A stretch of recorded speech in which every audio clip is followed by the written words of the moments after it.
All right, everyone. This is everything that I use and everything that I need.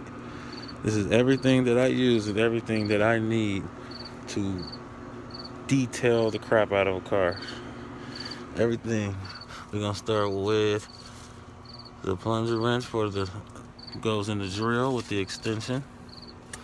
Very easy, very lovely. You can interchange them with the soft touch. Interchange with the soft touch. Put it on there. Now you got a drill bit that can clean surfaces like that in very deep fashion.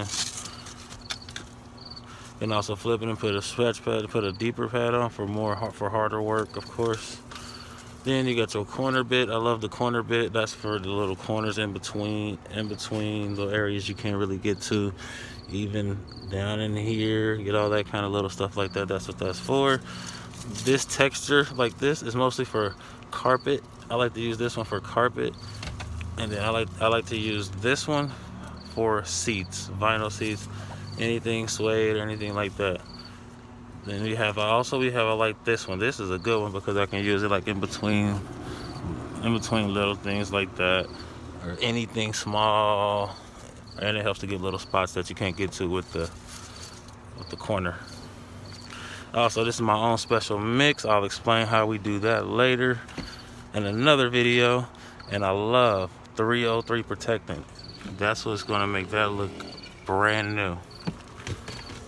All the surfaces when I'm done, when I put that 309 on there, that 303, I'm sorry, that 303 will do the job.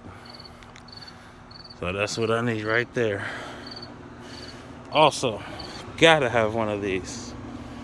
You have to have, excuse me, mask, can't breathe. You have to have a sweeper. Actually, a wet vac, a shock vac, wet vac, whatever you want to call it. Gotta have the shock vac. So I have the shock vac as well. That's basically everything that I would need, plus a couple fiber rags. I got a few of those as well.